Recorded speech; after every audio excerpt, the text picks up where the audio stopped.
Okay, BMW 550, the top front chain cover.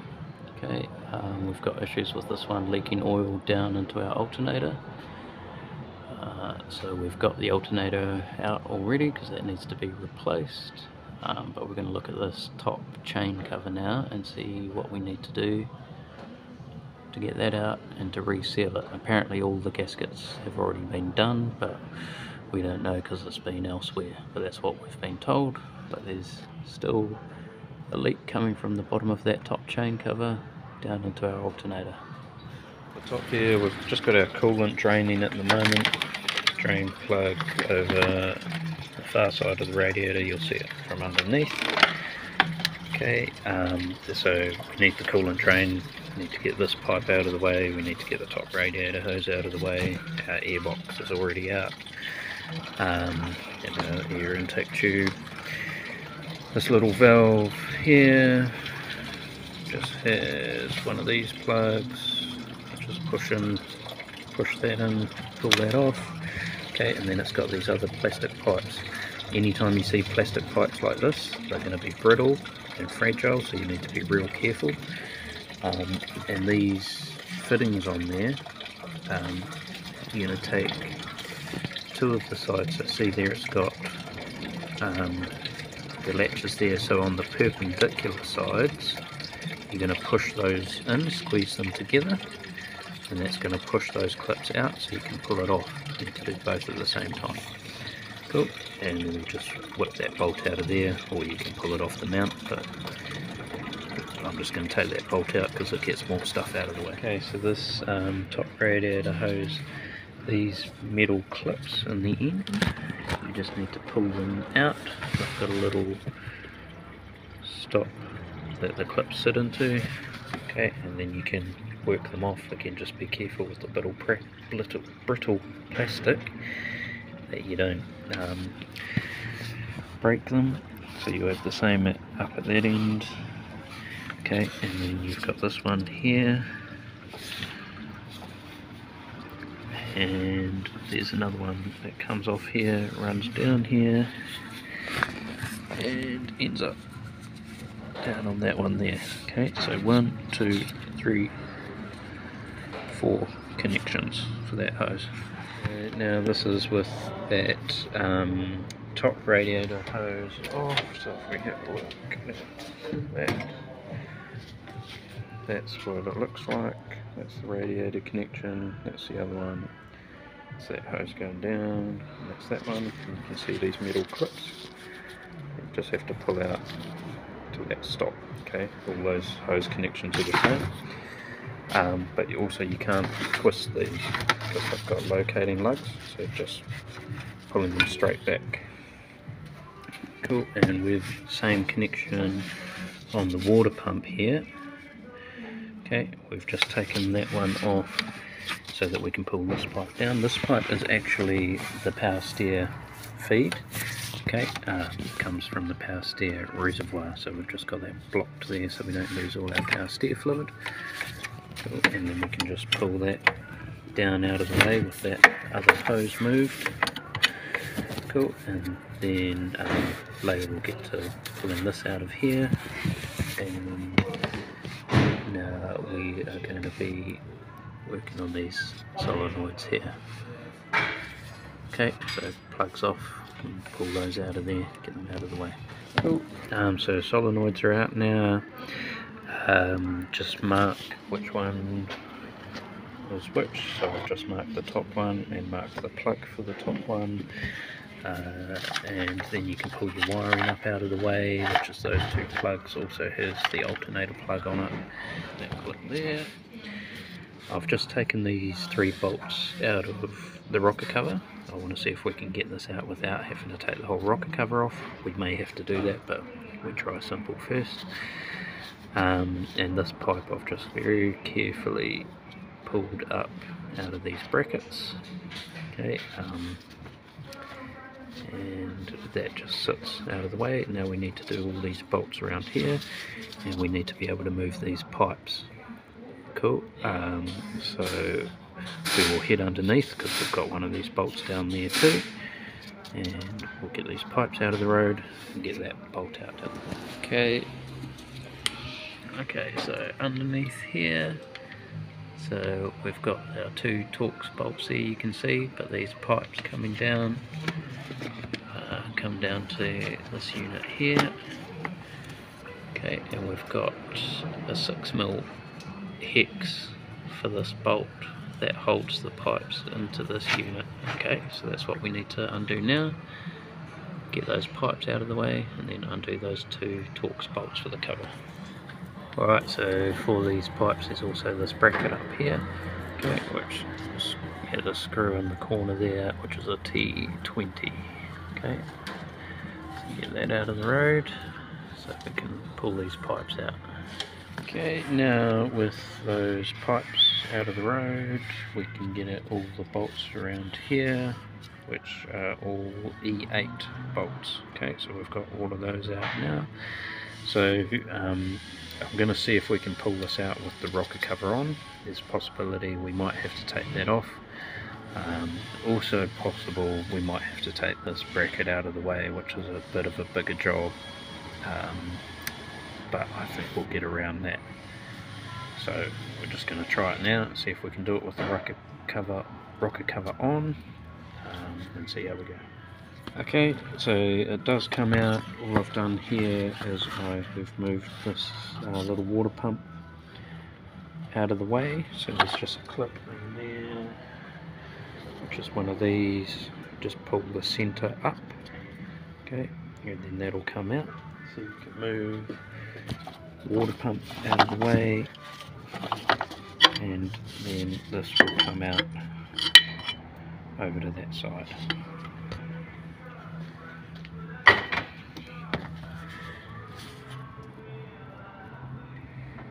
Cool. And now we have to decide, is this a new gasket like the customer tells us it was?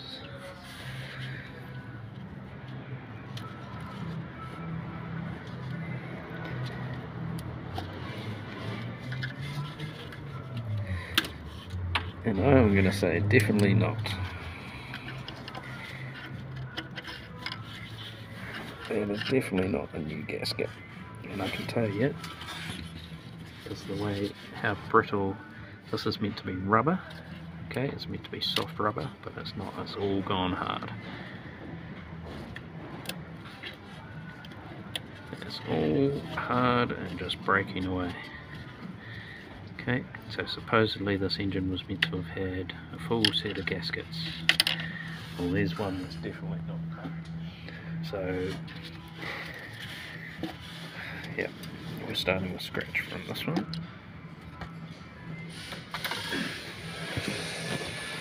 But that's how to remove that top chain cover anyway. Okay, so you can seal that up. Cool, and I've got another video on the alternator replacement. Okay, and we might look at doing one on doing the gaskets behind here now too, because if this one's not done, those are probably not done either. Okay, and that's super common for leaking on that housing that the alternator mounts to. You've got some new parts here. So new gasket for this chain cover. There's O-rings and things, that's for the other job we're doing, which is the bracket that the alternator mounts to, because we're doing all the seals in that now as well. So that is now actually out of our way, but if you're not doing that, you're just going to fit this the same way we showed you, taking it off. Cool, but what I'm going to do with this is I'm just going to put a bit of silicone at the top and the corner of these, okay, so where it needs to go up against this rocker cover gasket here, just to seal where the joins are basically. Cool, so that's the first step, a bit of silicone up here, and then we'll put that gasket into place, taking note of what side this is on, which is going to go into this piece here. Cool, but the rest of this, the rubber parts, shouldn't need silicone on them because it's all fresh rubber now.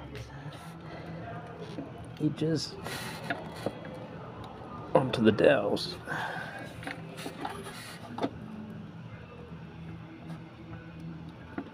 And then push it up. Cool. And now we can bolt this up. We'll start the bolts in the top here, but we'll tighten these ones first.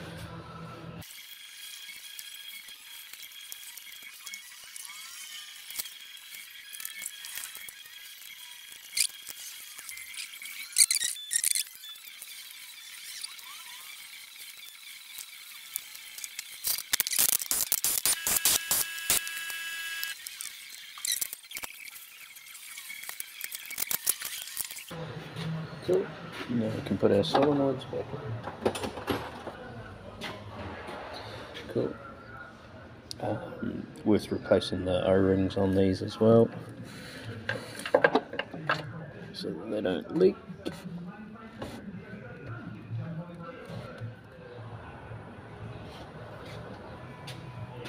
Cool, so a bit of rubber grease on those O-rings as well will help them push in much easier.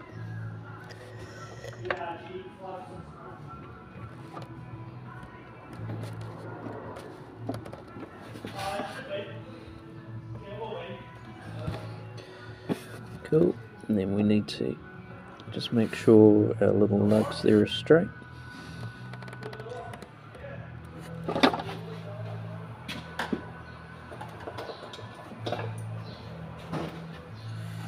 And then our brackets can go on.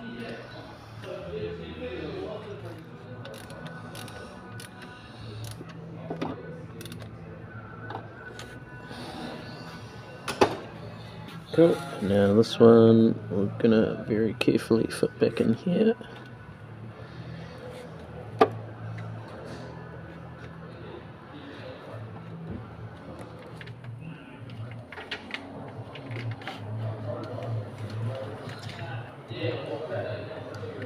Okay, you can plug them in with the mark there.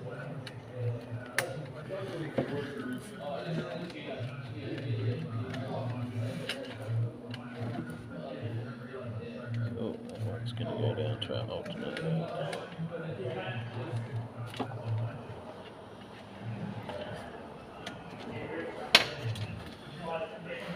Okay, I'm just going to go now and put this other bracket on underneath, and then we'll come back to finishing this off. So there's actually also this bracket here for these pipes. You need to put in when you're doing that top chain cover. Make sure that bracket's back on. So those are those two. That's the long one there for the top, second one down. Cool. Make sure you get that bracket on.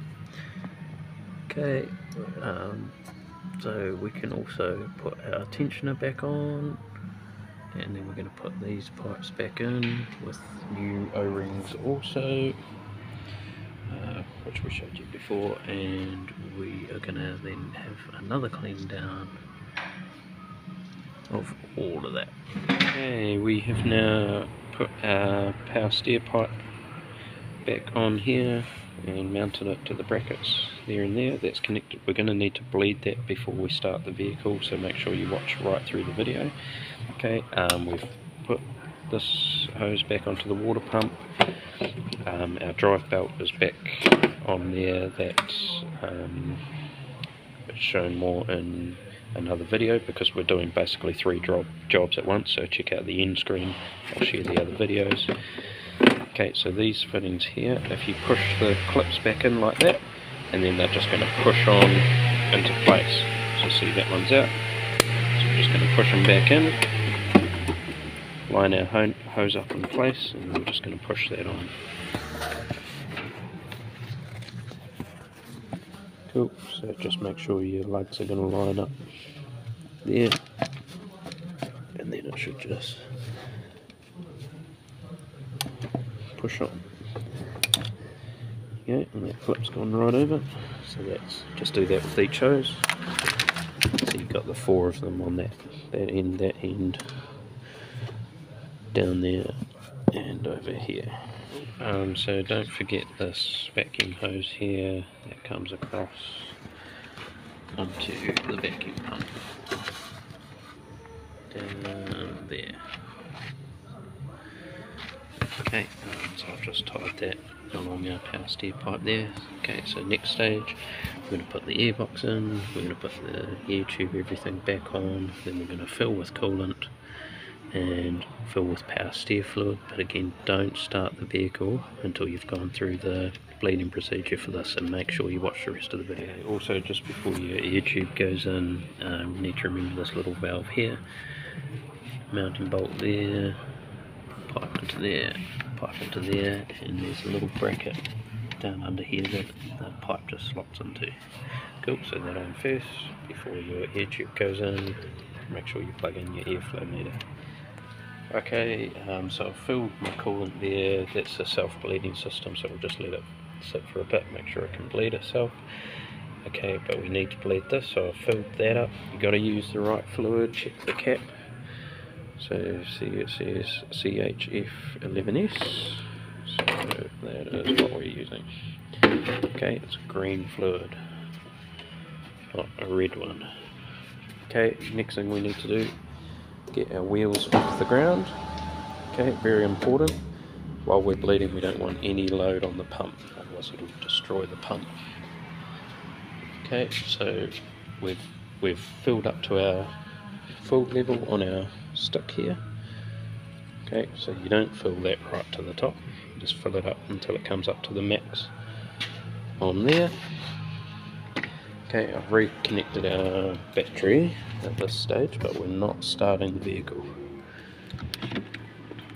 Okay, so we just want to make sure that the steering's not locked. Okay, and we're just going to turn right round to one lock, right round to the other, and we're going to repeat that at least 10 times in each direction.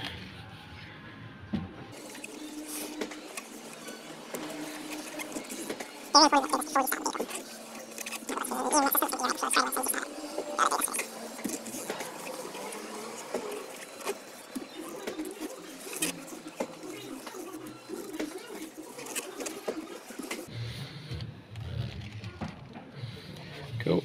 Okay, I've lost count, but we're going to check our fluid level. Okay, so our stick is now dry, fluid's gone down, so we need to put some more fluid in.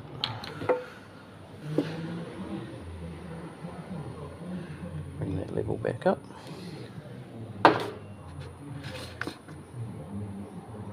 Cool, fluid level's up there now, leave that off again.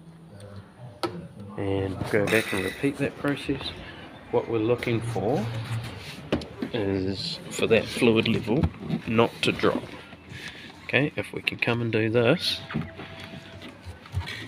without that level dropping, then we're ready to start the vehicle. And as soon as you start the vehicle, check the level. Okay, and if the level drops, bring the level up, and then come and repeat this again. And same thing with it running. Do this until the level stops to drop. Okay, and then you'll be ready to drive it. Okay, so this level is staying steady now. Okay, so we're just going to have some more fluid on hand.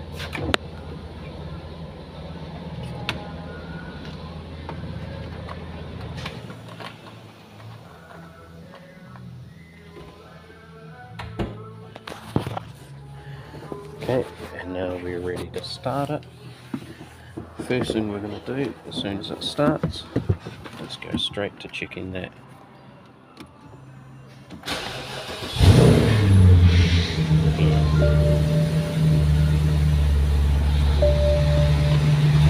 So we've brought the level back up. Now that it's running, I'm just going to sit the cap there loosely, just to stop it pushing anything out when we turn the steering. But we're going to do the same thing. Lock to lock. It's much easier and faster now with it running.